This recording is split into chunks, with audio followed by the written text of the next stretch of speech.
Facebook पे एक post पढ़ा तो बिना शेयर किए रहा नहीं गया। जिनका जन्म 1960 से लेके 1980 के बीच में हुआ है, खास उन्हीं के लिए यह लेख है कि यह पीढ़ी अब 45 पार करके 65-70 की ओर बढ़ रही है। इस पीढ़ी की सबसे बड़ी सफलता यह है कि इसने जिंदगी में बहुत बड़े बदलाव देखे और उन्हें आत्मसात भी किया।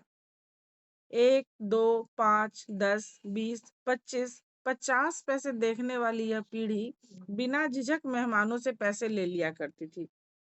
स्याही, कलम, पेंसिल, पेन से शुरुआत कर आज यह पीढ़ी स्मार्टफोन, लैपटॉप, पीसी को बखूबी चला रही है।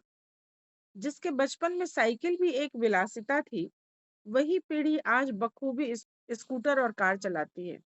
कभी चंचल तो कभी गंभीर। बहुत सहा बहुत सहा और भोगा, लेकिन संस्कारों में पली बढ़ी यह पीढ़ी। टेप रिकॉर्डर, पॉकेट ट्रांजिस्टर कभी बड़ी कमाई के प्रतीक थे। मार्कशीट और टीवी के आने से जिनका बचपन बर्बाद नहीं हुआ, वही आखिरी पीढ़ी है। कुकर की रिंग्स, टायर लेकर बचपन में गाड़ी गाड़ी खेलना इन्हें कभी छोटा नहीं लगता था।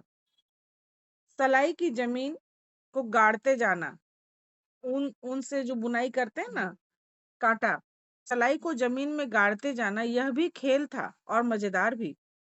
कैरी यानी कच्चे आम तोड़ना इनके लिए चोरी नहीं था।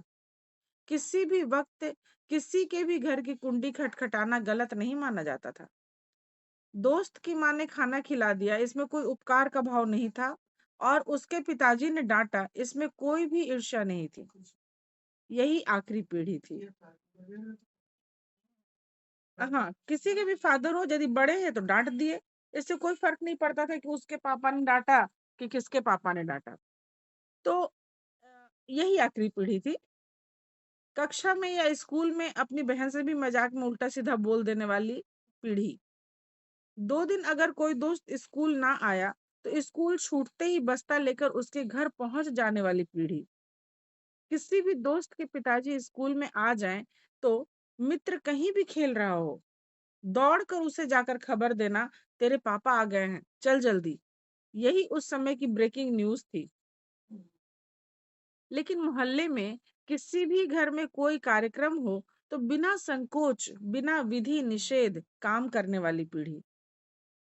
पूरी कॉलोनी ही, पूरा मोहल्ला ही एक परिवार के समान होता था और किसी के घर में भी कुछ, हाँ, किसी के भी घर में फंक्शन में सबको अपना ही काम लगता था, है ना।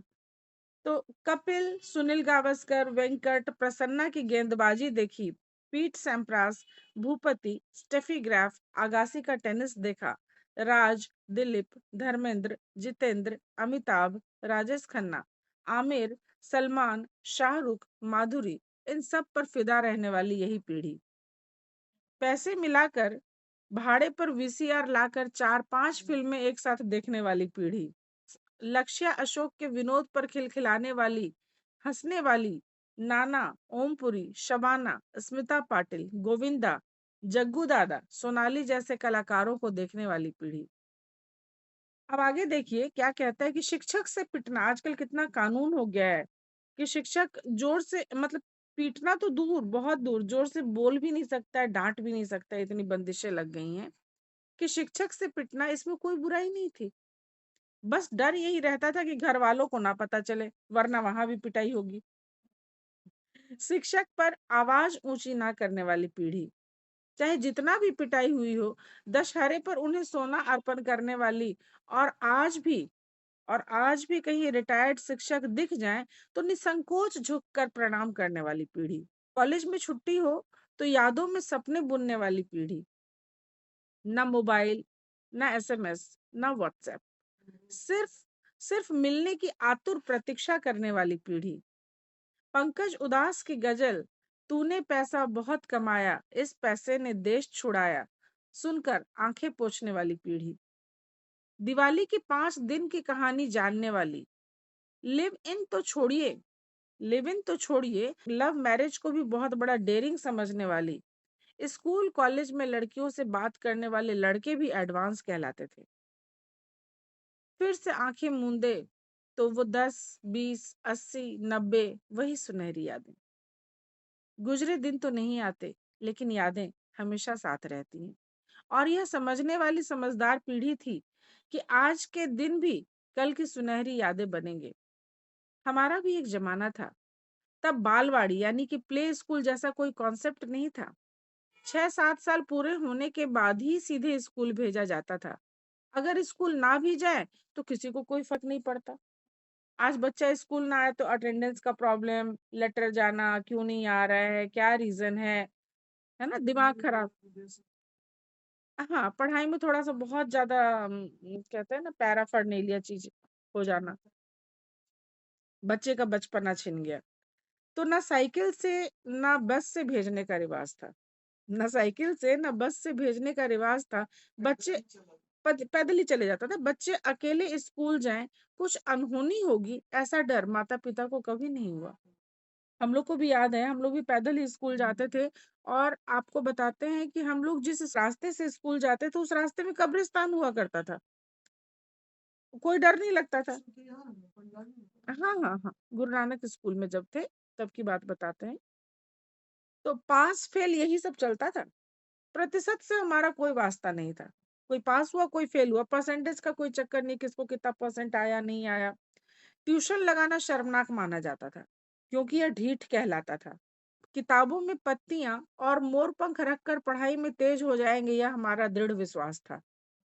कपड़े की थैली में किताबें रखना, बाद में टिन के बक्से में किताबें सजाना, यह हमारा क्रिएटिव स्किल था।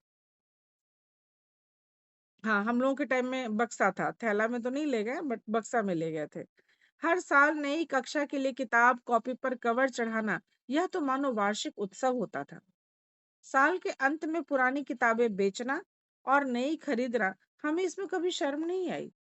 दोस्त की साइकिल के डंडे पर एक बैठता, कैरियर पर दूसरा, और सड़क सड़क घूमना, यही हमारी मस्ती थी। तो स्कूल में सर से पिटाई खाना, पैरों के अंगूठे पकड़कर खड़ा होना, कान मरोड़ कर लाल कर देना, फिर भी हमारा ईगो आड़े नहीं आता था। असल में हमें ईगो का मतलब ही नहीं पता था। मार खाना तो रोजमर्रा का हिस्सा था। मारने वाला और खाने वाला, यानी मारने वाला और मार खाने वाला दोनों ही खुश रहते थे। मार खाने वाला इसलिए कि चलो आज कल से कम पड़ा, और मारने वाला इसलिए कि चलो आज फिर मौका मिला। नंगे पांव, लकड़ी की बैट और किसी भी बॉल से गली गली क्रिकेट खेलना, वही असली सुख था। हमने कभी पॉकेट मनी नहीं मांगा और ना माता पिता ने दिया। हमारी जरूरतें बहुत छोटी थी, जो परिवार पूरा कर देता था। 6 महीने में एक बार मुरमुरे या फरसान मिल जाए तो हम बेहद खुश हो जाते थे। मूढ़ी नहीं होता है वो। दिवाली में लवंगी फुलझड़ी की लड़ी खोलकर एक एक पटाखा फोड़ना हमें बिल्कुल भी छोटा नहीं लगता था। कोई और पटाखे फोड़ रहा हो तो उसके पीछे पीछे भागना, यही हमारी मौज थी। हमने कभी अपने माता पिता से यह नहीं कहा कि हम आपसे बहुत प्यार करते हैं, क्योंकि हमें आई लव यू कहना आता ही नहीं था। आज हम जीवन में संघर्ष करते हुए दुनिया का हिस्सा बने हैं। कुछ ने वह पाया जो चाहा था, कुछ अब भी सोचते हैं, क्या पता। स्कूल के बाहर हाफ पैंट वाले गोलियों के ठेले पर दोस्तों की मेहरबानी से जो मिलता, वो कहाँ चला गया। हम दुनिया के किसी कोने में रहें, लेकिन यह सच है कि हमने हकीकत में जिया और हकीकत में बड़े हुए। कपड़ों में सिलवटें ना आए, रिश्तों में औपचारिकता रहे, यह हमें कभी नहीं आया। रोटी सब्जी के बिना डिब्बा हो सकता है, यह हमें मालूम ही नहीं था। हमने कभी अपनी किस्मत को दोष नहीं दिया। आज भी हम सपनों में जीते हैं। शायद वही सपने शायद वही सपने हमें जीने की ताकत देते हैं। हमारा जीवन वर्तमान से कभी तुलना नहीं करता। हम अच्छे हों या बुरे, लेकिन हमारा भी एक जमाना था।